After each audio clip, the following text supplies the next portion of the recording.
Good morning students. आज का हमारा टॉपिक है ट्रांसलेशन। पेज 114 पर है।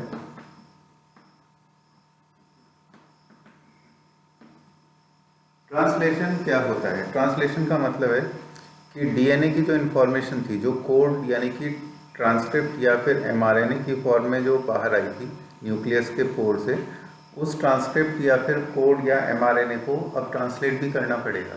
ट्रांसलेट यानी कि उसको डिकोड करना पड़ेगा। किस फॉर्म में? एमिनो एसिड की सीक्वेंस की फॉर्म में, जिसको पॉलीपेप्टाइड कहते हैं। ठीक है, तो ट्रांसलेशन वही वाला प्रोसेस है। तो ट्रांसलेशन में क्या होता है कि जैसे ही एमआरएनए बाहर आता है ना। अब ये एमआरएनए क्या है कि जैसे ही बाहर आएगा, इसके 5 प्राइम एंड पर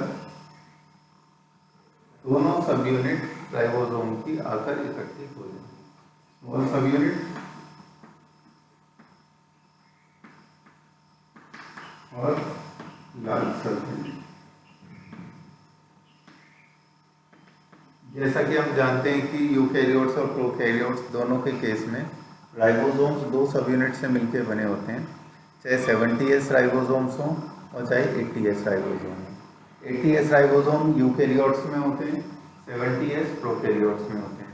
अगर 80S होते हैं, जो 80S होते हैं वो किससे बने होते हैं? 60S और 40S। और 70S किससे बने होते हैं? 50S और 30S। ठीक है, तो ये मैंने बताया कि वो जो सब यूनिट्स होती हैं वो कैसे बनी है। Translation refers to process of polymerisation of amino acid to form polypeptide, यानी कि पॉलीपेप्टाइड बनने की प्रक्रिया को ही ट्रांसलेशन कहा जाता है। Order and sequence of amino acid are defined by sequence of base in the mRNA. ये हम जेनेटिक कोड के समय पढ़ चुके हैं कि एमआरएनए की जो सीक्वेंस होती है वही डिसाइड करती है कि क्या एमिनो एसिड की सीक्वेंस होगी। Amino acids are joined by a bond which is known as a peptide bond. हर दो एमिनो एसिड के बीच में कौन सा बॉन्ड होगा? Peptide bond. यानी कि पेप्टाइड बॉन्ड भी किस में बनेगा? इस ट्रांसलेशन के प्रोसेस में ही बनेगा। इसमें चाहिए एनर्जी। तो therefore first phase itself amino acids are activated in the presence of ATP and link to the cognate tRNA, a process known as charging of tRNA और एमिनो एकाइलेशन ऑफ टीआरएनए। इसका मतलब क्या हुआ? जैसे ही ये सब unit यहाँ पर आकर जुड़ती हैं, यानी कि एक फंक्शनल राइबोसोम बन जाता है। इसके बाद जो प्रोसेस शुरू होता है वो ये है कि साइटोप्लाज्म के अंदर जो टीआरएनए के मॉलिक्यूल्स हैं, इन टीआरएनए मॉलिक्यूल से एमिनो एसिड का जुड़ना शुरू होता है। जैसे सपोज करो वहाँ पर सबसे पहला कोड आया AUG, तो यहाँ पर मीथियोनिन नाम के एमिनो एसिड को कैरी करने वाला जो टीआरएनए है वो एक्टिवेट हो जाएगा। उससे आकर कौन सा एमिनो एसिड जुड़ेगा? मीथियोनिन। और ये जो मीथियोनिन के जोड़ने का प्रोसेस है इस टीआरएनए से, इस प्रोसेस को कहते हैं एमिनो एकाइलेशन या charging of tRNA. Amino acylation. Amino acylation का मतलब होता है एमिनो एसिड का टीआरएनए से जुड़ना। इस प्रोसेस को चार्जिंग भी कहते हैं, charging of tRNA. Charging of tRNA इसीलिए कहते हैं क्योंकि टीआरएनए के ऊपर एनर्जी खर्च की जा रही है एमिनो एसिड जोड़ने के लिए, इसीलिए इसे चार्जिंग ऑफ टीआरएनए कहा जाता है। If two such tRNA are brought close enough, formation of peptide bond between them would be favored energetically। इसका मतलब क्या हुआ कि सपोज करो कि एक tRNA यहाँ पर आया है ना, जैसे यहाँ पर जो सीक्वेंस रीड, ये जो है ना, ये हमारा ये दोनों सब यूनिट मिला के राइबोसोम, ये क्या करता है? इस 5 प्राइम से 3 प्राइम के ऊपर ये जो हमारी पॉलीपेप्टाइड चेन है वो क्या करती है? वो मूव करती है।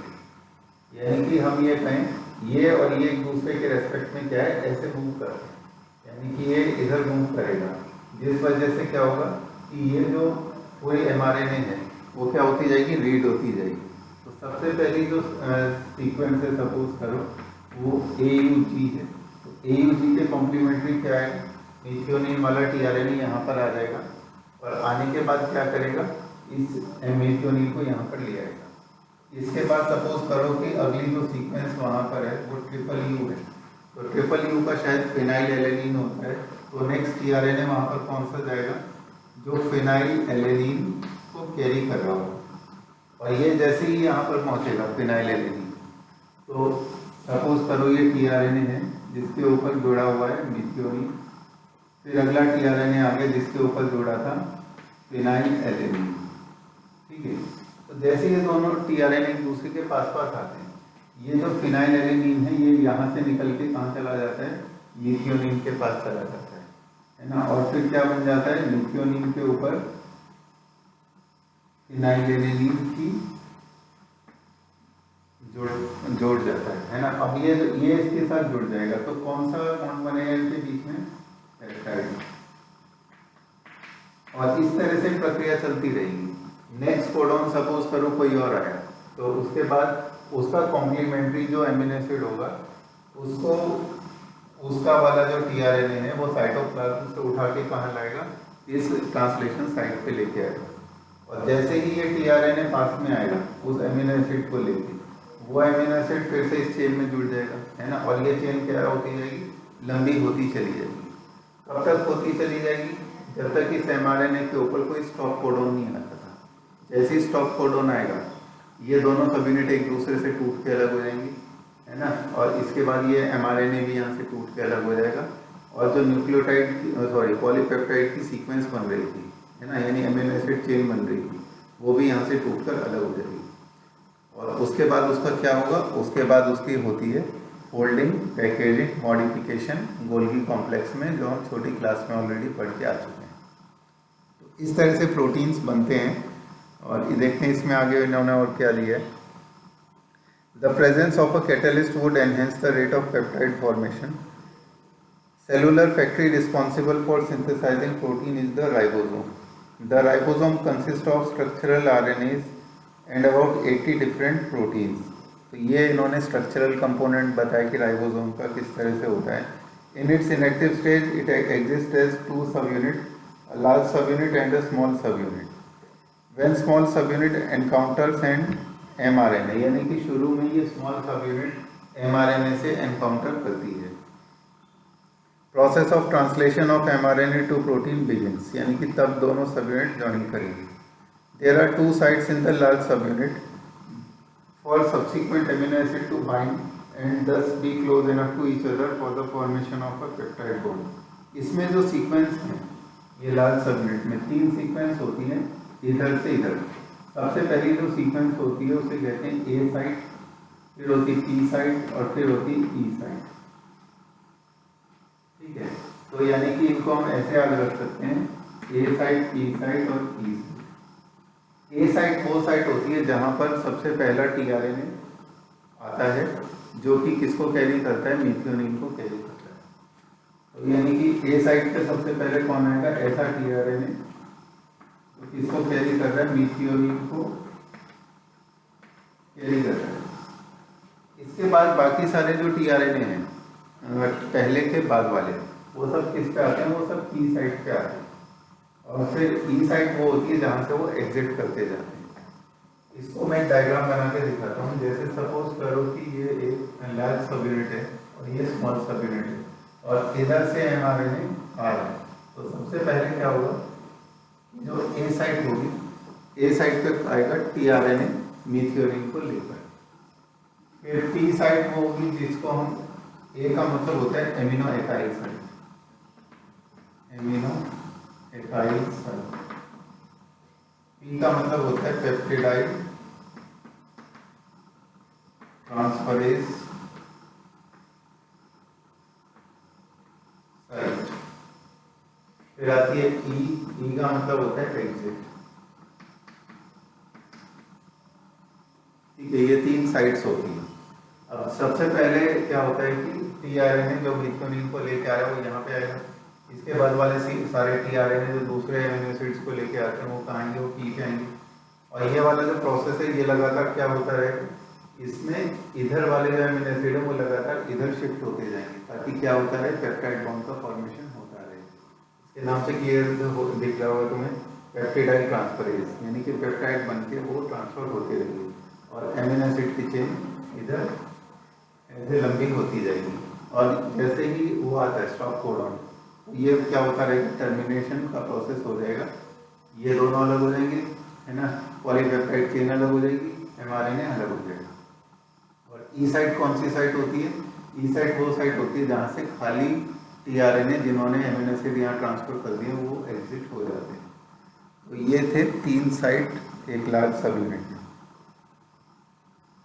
देखो फिर क्या लिखा है, for subsequent amino acid to bind and thus be close enough to each other for the formation of peptide bond. यानी कि कुछ कुछ ऐसी होता है कि जैसे कि दो चीज़ें अगर पास पास हों तो वो एक दूसरे से जुड़ जाती हैं, जैसे दो बबल्स एक दूसरे के पास पास होते हैं तो वो ज्वाइन होकर एक बड़ा बबल बना लेते हैं। तो इसलिए इसको इन्होंने एनर्जेटिकली फेवरेबल लिखा है। The ribosome also act as a catalyst in bacteria as a catalyst. 23S RNA in bacteria is the enzyme ribozyme for the formation of peptide bond। तो इसका मतलब इस पेप्टाइड बॉन्ड को फॉर्मेशन में जो enzyme role play करता है उस एंजाइम का नाम क्या है? 23S राइबोसोमल RNA, जो कि एक तरह का राइबोजाइम है, यानी कि ऐसा RNA जो कि एंजाइम का काम करता है। इसके बाद a translational unit in mRNA is the sequence of RNA that is flanked by the start codon। तो सबसे पहले ट्रांसलेशनल यूनिट में यानी कि mRNA में क्या आता है? स्टार्ट कोडन आता है, यानी कि AUG, that is flanked by the start codon and the stop codon and codes for polypeptide। इसके बाद एंड पे क्या आएगा? स्टॉप कोडॉन्स आएंगे, बीच में क्या होंगी? वो दूसरी सीक्वेंस आएंगी। कुछ ऐसी सीक्वेंस भी होती हैं जो ट्रांसलेट नहीं होती, उन्हें कहते हैं अनट्रांसलेटेड रीजन, यानी कि UTR, जो कि ट्रांसलेट नहीं होती। UTR 5 प्राइम एंड पे और 3 प्राइम एंड दोनों पर प्रेजेंट होती है और इनका फंक्शन ये है कि वो ट्रांसलेशन के प्रोसेस को बेहतर बनाती है। यानी कि उनका फंक्शन क्या होता है कि यहाँ से शुरू हुआ और यहाँ पर ख़त्म, यानी कि वो लिमिट्स को डिमार्केशन के लिए बनाई गई है। इसके बाद है for initiation ribosome binds with mRNA at the start codon that is recognised only by the initiator tRNA। यानी कि AUG कोडॉन जो होगा वहाँ पर कौन सा tRNA आएगा? इनिशिएटर tRNA, जो कि किससे जोड़ेगा? मीथियोनिन से। Ribosome proceeds to the elongation phase of protein synthesis. During this stage complexes composed of an amino acid linked to tRNA sequentially bind to appropriate codon in mRNA forming complementary base pairs with the tRNA anticodon। तो ये कुछ कुछ ऐसे होता है, देखो जैसे suppose करो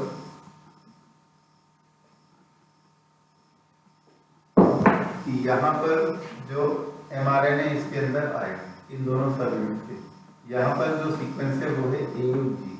तो अब जो tRNA यहाँ पर आएगा, सपोज करो कि एक tRNA मॉलिक्यूल है, इसमें इधर क्या जुड़ा होगा? मीथियोनिन, वो मीथियोनिन को लेके आएगा। अब यहाँ पर AUG है, यानी कि इस tRNA का जो एंटीकोडॉन होगा उसमें क्या सीक्वेंस होगी? UAC, क्योंकि एंटीकोडॉन और कोडॉन एक दूसरे के क्या होते हैं? कॉम्प्लीमेंट्री। इसके बाद नेक्स्ट सीक्वेंस सपोज करो यहाँ पर थी UUU, तो यहाँ पर जो tRNA आएगा वो क्या होगा? उसके ऊपर लगा होगा फिनाइल एलेनिन, यहाँ सीक्वेंस क्या होगी? AAA, एंटीकोडॉन में। तो इस तरह से हम ये देख सकते हैं कि ये प्रोसेस कैसे होता है। Ribosomes moves from codon to codon along the mRNA। Amino acids are added one by one, translated into polypeptide sequence. तो पॉलीपेप्टाइड कैसे होती है सीक्वेंस, वो मैंने तुम्हें बता ही दिया। At the end, a release factor binds to stop codon, terminating translation and releasing the complete polypeptide chain from the ribosome। तो जैसे ही स्टॉप कोडॉन आया, रिलीज फैक्टर नाम का एक प्रोटीन आता है और किस पे बाइंड करता है? स्टॉप वाली साइड पे, और इन सब चीज़ों को अलग अलग कर देता है। तो इस तरह से हमने ये देखा कि ट्रांसलेशन का प्रोसेस सीक्वेंशियली कैसे होता है।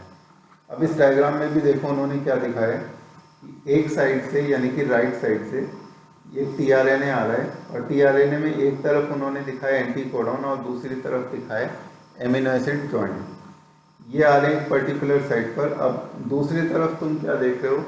इस राइबोसोम के अंदर, जिसमें ऊपर एक बड़ी सब यूनिट और नीचे एक छोटी सब यूनिट बनाई है, कि ये जो पॉलीपेप्टाइड चेन है वो लगातार क्या होती जाती है?